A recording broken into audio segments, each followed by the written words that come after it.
আসসালামু আলাইকুম ওয়ারাহমাতুল্লাহ। প্রিয় বন্ধুরা, আজকে আমি আপনাদের জন্য পবিত্র কোরআনের এমন একটি পাওয়ারফুল সূরা নিয়ে হাজির হয়েছি, যে সূরাটি শোনা মাত্রই আপনাদের মনের আশা আকাঙ্ক্ষাগুলো পূরণ হতে শুরু করবে।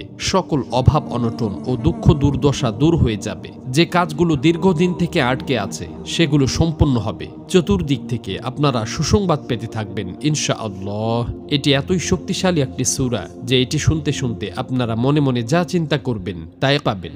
আপনাদের ঘরে অফুরন্ত বরকত নাজিল হবে। এমন এমন উৎস থেকে রিজিক আসবে যা আপনি কল্পনাও করতে পারবেন না। এই সূরাটি আপনাদেরকে শুধুমাত্র মনোযোগ দিয়ে শুনতে হবে। এই সূরাটি যদি আপনারা একবার প্লে করেন তাহলে মনোযোগ দিয়ে প্রথম থেকে শেষ পর্যন্ত শুনতে হবে। যদি অর্ধেক শুনেই চলে যান তাহলে কাজ হবে না। এজন্য পরিপূর্ণ মনোযোগ দিয়ে এই সূরাটি শেষ পর্যন্ত শুনতে থাকুন। মহান আল্লাহর কাছে দোয়া করি, হে আল্লাহ, যারা কোরআনের এই সূরাটি শোনার জন্য অধীর আগ্রহে বসে আছে, আপনি তাদের মনের সকল আশা আকাঙ্ক্ষা পূরণ করে দিন। আমিন। কমেন্ট বক্সে আপনিও আমিন লিখে দোয়াতে শরীক থাকুন, কেননা কে জানে যে কার দোয়া কখন কবুল হয়ে যায়। তো চলুন সূরাটি শুনে নেওয়া যাক।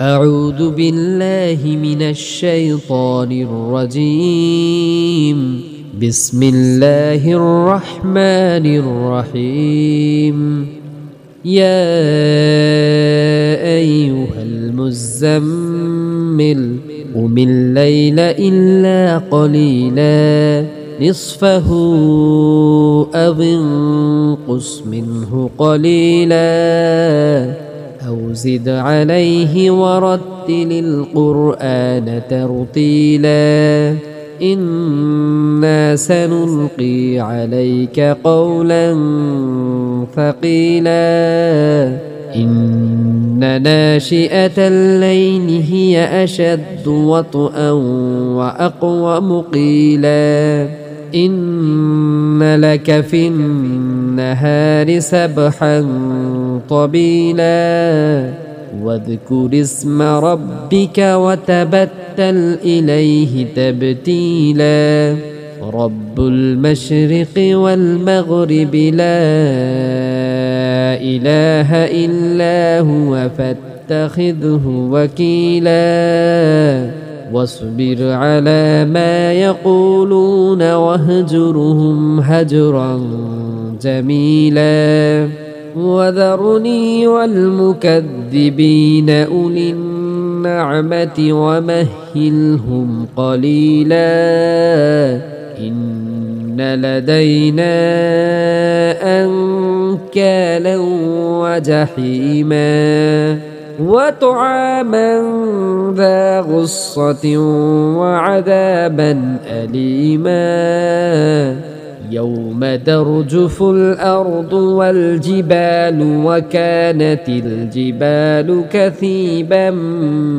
مهيلا إنا أرسلنا إليكم رسولا شاهدا عليكم كما أرسلنا إلى فرعون رسولا فعصى فرعون الرسول فأخذناه أخذا وبيلا فكيف تتقون إن كفرتم يوما يجعل البلدان شيبا السماء